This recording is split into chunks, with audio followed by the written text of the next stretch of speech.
As Google employees around the world make plans for post-pandemic work at the tech giant, Laura de Vicine won't be among them. For months, de Vicine, a senior site reliability engineer, went back and forth with the company over a potential relocation. Fed up with Google's inflexible policies, she handed in her notice. Her last day is Friday. For de Vicine, Google's attempt to corral its employees after a year of remote work has been marked by indecision and backpedaling. Last fall, her team was told it would need to relocate to North Carolina from the company's office in Sunnyvale, California, about 40 miles south of San Francisco. The prospect of ditching Bay Area housing prices and long commutes was a powerful draw. The move, however, came with a 15% salary cut, she said. Then in late March, the team was told it would be a 25% cut. About a month later, the team relocation plans were scrapped altogether. This feeling that I can't realistically leave the Bay Area and work for Google is enough for me to have decided to leave, de Vicine said. It's the fact that Google doesn't prioritize the needs of human beings. The fact that we have lives outside of work, that people actually have families. Though remote work is sweeping corporate America, Google has been reluctant to let employees do it permanently, an approach Twitter and Reddit have taken. Google isn't the only tech company wrestling with its workforce's increasing desire for flexibility. Apple is facing its own backlash from employees, while Facebook just extended remote work options to all of its employees. But the way the search giant has handled the rollout of its plans has drawn particular scrutiny. In May, CEO Sundar Pichai unveiled plans for a hybrid work environment that would require most employees to work from their offices at least 3 days a week beginning in September. Under the new structure, 20% of the company would work remotely. Another 20% could work from new locations. People who relocated would get salary adjustments based on the local market. The bulk of Google would pick up where it left off, working from the office. Google makes up almost all of Alphabet, a holding company that has more than 135,000 full-time employees. As the company sorts out who will work where and how much they'll be paid, Google employees say tension has broken out over office transfers, compensation adjustments, and remote work. The competition for transfers and the prospect of pay cuts has provoked growing anger, they say. The dust-up over the future of the company's workplace policies has the potential to affect every person at the tech giant. The rancor intensified last week, when Urs Holtzla, one of the company's longest tenured and most senior executives, announced plans to work remotely from New Zealand, according to an email he sent to employees that was viewed by Cnet. Holtzla's plans angered rank-and-file workers, who consider it special treatment for company leadership, while lower-level employees have had to wade through a drawn-out and uncertain application process. A Google spokesman declined to make Holtzla available for an interview. The spokesman said Holtzla's relocation request was submitted and approved last year, before Google's return-to-office policies were set, but the move was delayed because of travel restrictions.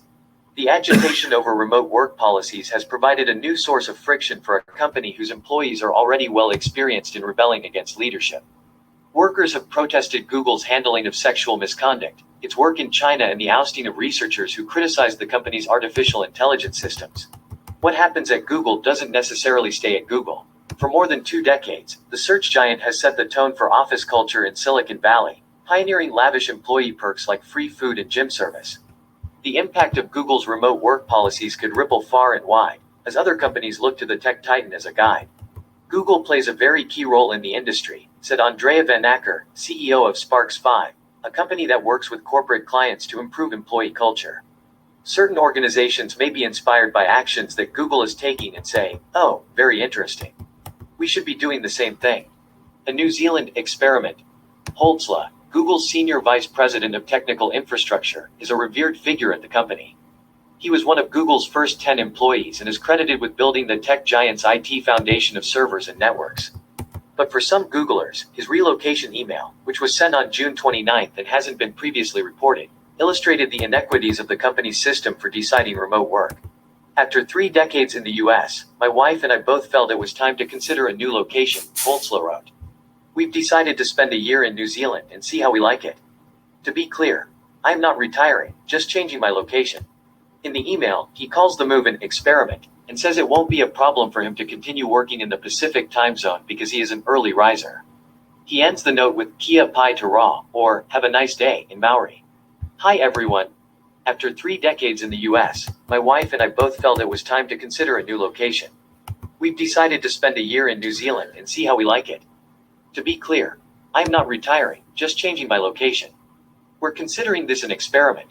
If things go well, we may decide to stay longer, but with moves like these, it's to keep an open mind. Smiley face. Despite its geographical remoteness, New Zealand is only offset 3 to 5 hours from California depending on the time of year, so I'll continue to work in my existing role. I'm an early riser, so this won't be a big adjustment and I'll continue to work on California time. As things open up, travel to NZ is still complicated by their quarantine. I expect to be in the Bay Area on a regular basis, so you will continue to see me around in 3D. Since many of you see me on GVC and might be wondering about my new home office background, I wanted to be transparent about my move ahead of time. I'm looking forward to this adventure and to sharing the results of our relocation experiment with you. Kia pai te rā. Have a nice day. Ors. Two Google employees said Holtzler's situation encapsulated the company's hypocritical policies. Both complained that the relocation represented a double standard in which different rules apply to executives in senior ranks. While his approval came last year, Google employees now undergoing the remote work application process have been told decisions won't come until August at the earliest. Approval for Holtzler's move came before the procedure was instituted. News of Holtzler's relocation especially stung because he has been particularly vocal against remote work, employees said. De Vicine, the resigning Googler, said Holtzler had a policy of not letting people work remotely unless they were assigned to an office and that he wouldn't consider remote work for people who hadn't reached a certain level of seniority. A Google spokesman declined to comment on those claims but said every employee is eligible to request remote work, regardless of their group or department. After publication of this story, the spokesman added that employees across all levels of Holtzler's organization will be approved for remote work or office transfers. It's unclear if Holtzler's salary will be adjusted to the local market, as required for other employees relocating to a new place. The Google spokesman declined to comment on his compensation. If the rule applies to Holtzler, he would likely be taking a pay cut. Mountain View, California, where Holtzler is based, is 18% more expensive than Auckland, New Zealand's biggest city, according to Expatistan. It's unclear what city Holtzler is moving to. I have to quit. Google's stance on salaries has drawn blowback within the tech giant. While some tech companies, like Reddit, have said they'll pay employees San Francisco or New York City salaries wherever they work, Google has taken a hard line on making pay adjustments. Last month, Google released an internal tool that gives employees estimates of how their salaries would be affected if they relocated. One Google employee based in San Francisco said they would like to move out of state to be with their partner. The employee would be relocating to an expensive tourist destination where the partner grew up. Google doesn't have an office in the city, so the employee applied for remote work. But it would come with a 25% pay cut, according to the salary tool.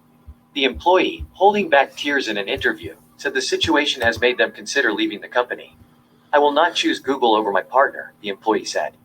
If I can't either work with my manager or figure something out, I have to quit. Google is not that great.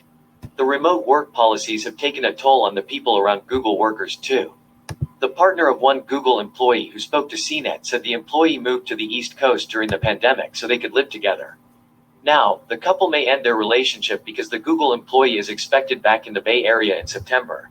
Some employees have speculated about Google's motivations for emphasizing in-person work. Google has major real estate investments in its corporate hubs, including some still in development. A workforce sprawled around the globe makes those investments less useful.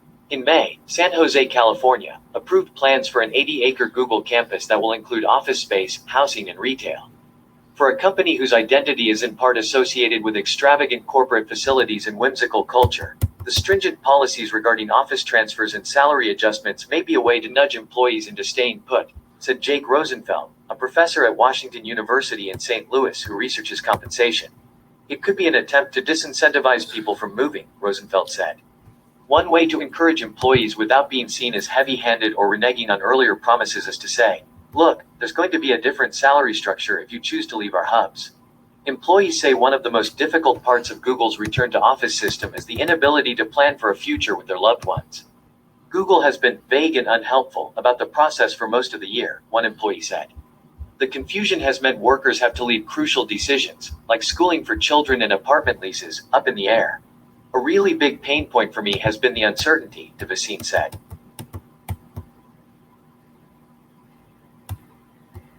Okay, everybody. Well, thank you very much for everybody who is going to be coming in. And thank you again. That article was written on the 8th, which was today. And her last day, that lady, is tomorrow. So there you go. And so she's leaving Google as of tomorrow. And there you go. All right, everybody. Thank you very much for coming. Please like, dislike, or comment. Thank you very much. Have a great day. Goodbye.